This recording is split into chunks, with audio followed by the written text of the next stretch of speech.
Заезда на участок нет. Приходится носить все вручную. Поднимать брус на дом вручную.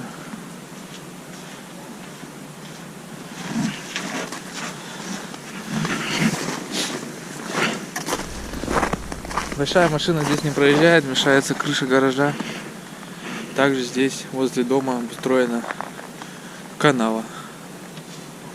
То есть как машина заезжает, ее сразу же в бок сваливает на дом.